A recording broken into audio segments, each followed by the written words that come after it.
අයිබෝවන් සුබම සුබ සතියක් ප්‍රාර්ථනා කරනවා ඔන්න අදත් අපිව බලන්න ඕගොල්ල හැමෝටම ඔන්න අද හැමෝම ඉල්ලපු චිකන් රයිස් එකක් තමයි හදන්න යන්නේ.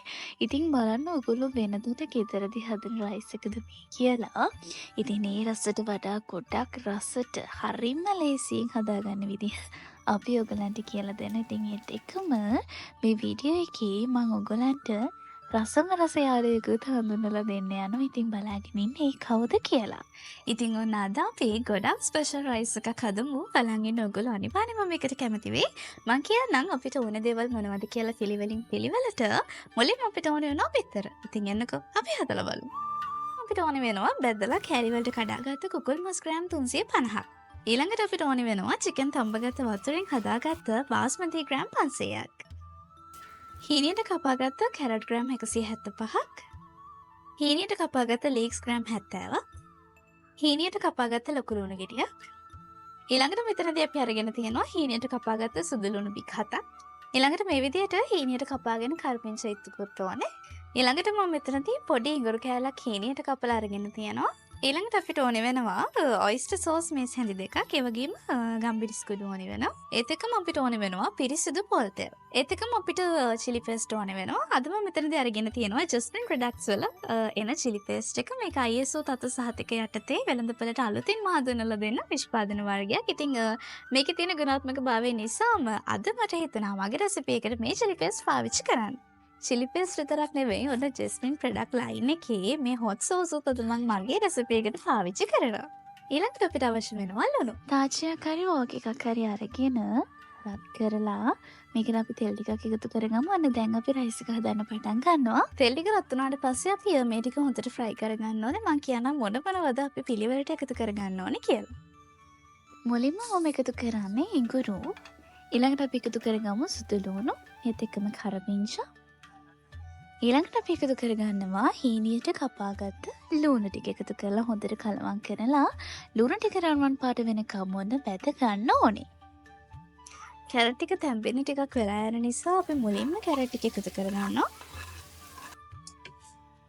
තෙල් ගතිය මදි වගේ නම් ඔන්න ඔයගලන්ට පුළුවන් මේකට මාගරින් ටිකක් එකතු කරගන්න. මාගරින් නැති අයට මේ වෙලාවට පුළුවන් පිරිසිදු පොල් තෙල් එකතු කරගන්න.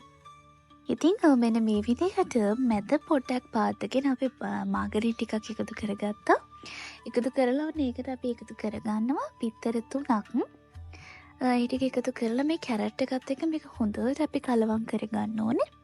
බිත්තර එකතු කරපු ගමන් එන දියාරු ගතිය නැති වෙන කලින් ඉක්මනට චිලි පේස්ට් ටිකක් මම එකතු කරගන්නවා. ඒකත් එකතු කරලා හොඳට කලවම් කරගන්න ඕනේ. එතකම අපි මෙතන එකතු කරනවා ගම්බිරිස් තේ හැන්දක්. ඒකම ලුණු අවශ්‍ය ප්‍රමාණයට දාගමු.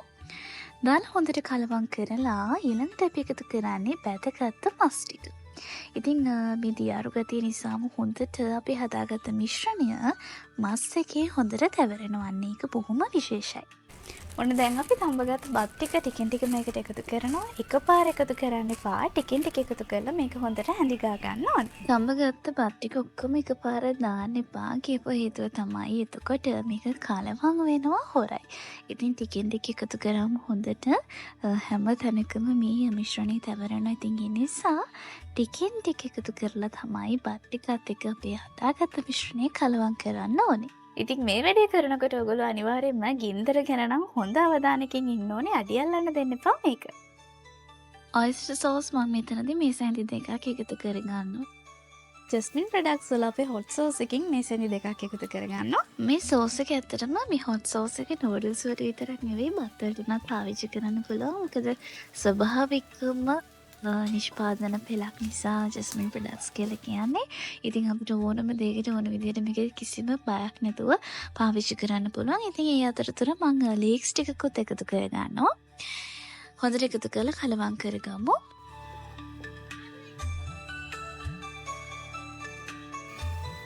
ඔන්න දැන් රයිස් එක හොඳටම හැදිලා තියෙන්නේ. දැන් අපි මේක ලිප්පෙන් පාගමු.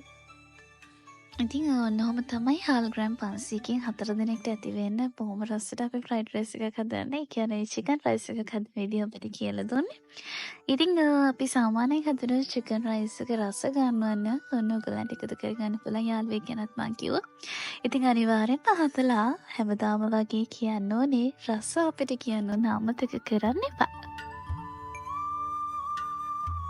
ඉතින් ඔන්න ඔය විදිහට සරසගත්ත රයිස් එක අපිට එක එක රස වලින් ඔන්න රස විඳින අවස්ථාව තියෙනවා. ඔයගොල්ලෝ ජස්මින් ප්‍රොඩක්ට්ස් එක මේක රස විඳිනවා නම් මොකද ඒගොල්ලන්ගේ නිෂ්පාදන පෙළ ඒගොල්ලෝ නිෂ්පාදන වර්ග රාශියක් හඳුන්වලා දීලා තියෙනවා.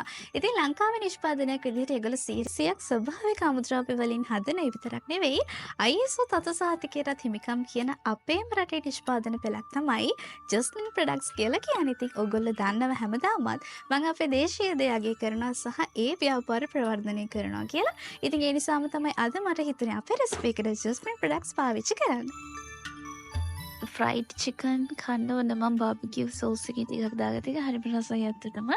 ඊළඟට මම කන්න බලාගෙන හිටපු එකක් තමයි ජස්මින් ප්‍රොඩක්ට්ස් වල එන සීඩ් සම්මෝල එකක් හරිම ලස්සනයි දැක්කම.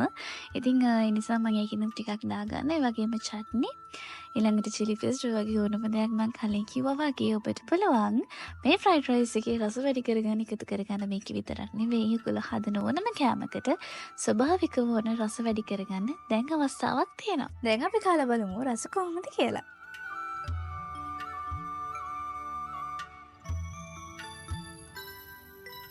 ඉතින් ස්පයිසි ප්‍රොඩක්ට්ස් විතරක් නෙවෙයි ජස්මින් ප්‍රොඩක්ට්ස් ලයින් එක ඒගොල්ලෝ ස්වීට් ප්‍රොඩක්ට්ස් තුන හඳුන්වලා දීලා තියෙනවා විශේෂයෙන්ම ජෑම් වර්ග.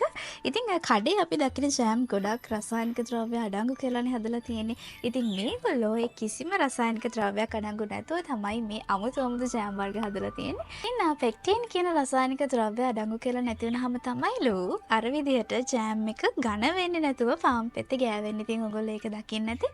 ඉතින් මම කලින් කිව්වා වගේම 100% ස්වභාවික අමුද්‍රව්‍ය පාවිච්චි කරලා හදන නිසා තමයි මේ නිෂ්පාදන පෙළ අද අපි තෝරගත්තේ.